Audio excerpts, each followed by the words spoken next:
Praise the lord అండి. దేవుని దయ వల్ల మీరందరూ క్షేమంగా ఉన్నారని ఆశిస్తున్నాను. ఇప్పటి వరకు మనం మత్తయి సువార్త 8వ అధ్యాయము 15వ వచనం వరకు చదువుకున్నాం కదండి. ఇవాళ మిగిలిన కొన్ని వచనాలు చదువుకునే ముందు ఒక చిన్న ప్రేయర్ చేసుకుందామండి. మహాపరిశుద్ధుడు అయిన యేసయ్య, నీకే వందనాలు తండ్రి. యేసయ్య, నేను ఇంతవరకు మమ్మల్ని సజీవ లెక్కలు పెట్టి దేవా యేసయ్య, నీ గురించి మాట్లాడుకునే అవకాశం ఇచ్చినందుకు నీకే వందనాలు తండ్రి. యేసయ్య, ఇప్పుడు మీ గురించి మాట్లాడుకోబోతుండగా ఎక్కడ ఏ తప్పు మాట్లాడకుండా యేసు నామములో నా నోటికి మీ అగ్ని కంచె కావాలండును గాక. ఆమేన్.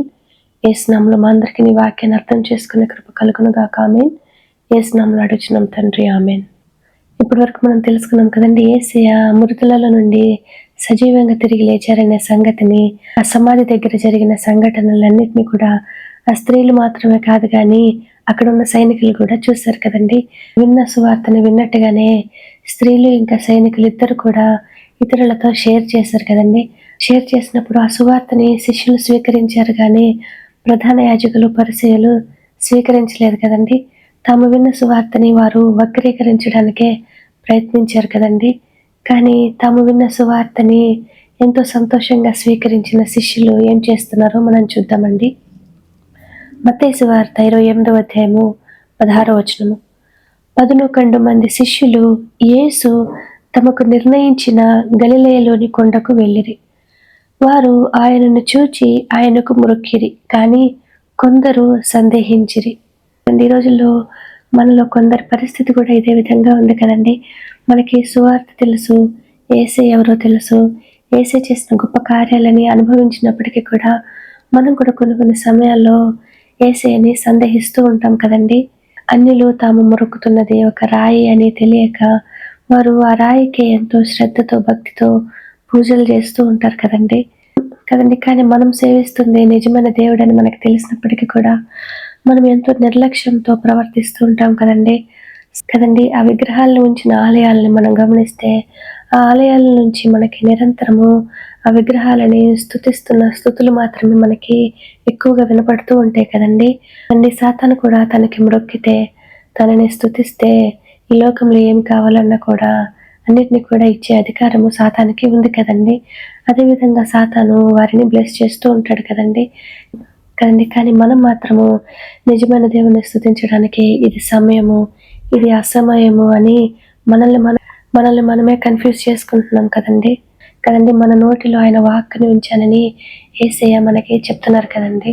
అంటే మనం పలికిన ఏ మాట కూడా వ్యర్థంగా పోదు కదండి. అంటే మనం పలికిన మంచి మాటైనా చెడు మాటైనా అది వ్యర్థంగా పోదు కదండి.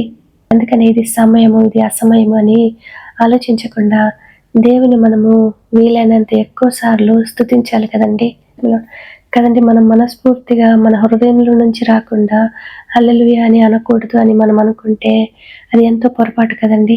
ఎందుకంటే మన మనస్ఫూర్తిగా అనకపోయినా మన నోటిలోంచి ఊత పదంలాగా ఒక బూతి మాట బయటకు వస్తే మన నోటిలో నుంచి వచ్చిన మాట వలన మన హృదయానికి, మన శరీరానికి మనకి తెలియకుండానే ఎంతో నష్టం చేకూరుతుంది కదండి.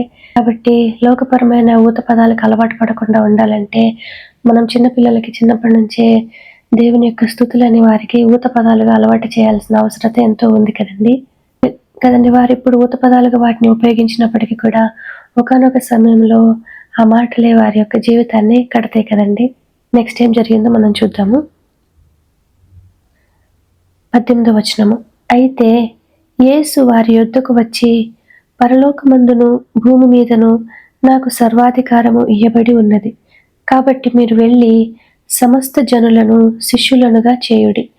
తండ్రి యొక్కయు కుమారుని యొక్కయు పరిశుద్ధాత్మ యొక్కయు నామములోనికి వారికి బాప్తిస్మమిచ్చుచు, నేను మీకు ఏ ఏ సంగతులను ఆజ్ఞాపించితినో వాటినన్నిటినీ గైకొనవలెనని వారికి బోధించుడి. ఇదిగో, నేను యుగ సమాప్తి వరకు సదాకాలము మీతో కూడా ఉన్నానని వారితో చెప్పాను. దేవుడు వాక్యం దీవించును గాక. ఇప్పటి వరకు మనం చదువుకున్నాము మత్తయి సువార్త 28వ అధ్యాయము 16వ వచనం నుంచి 20వ వచనం వరకు. వాక్యాన్ని అర్థం చేసుకునే కృప యేసు నామములో మనందరికీ కలుగును గాక. ఆమేన్. యేసు నామములో మనందరికీ సమాధానం కలుగును గాక. ఆమేన్. Praise the lord.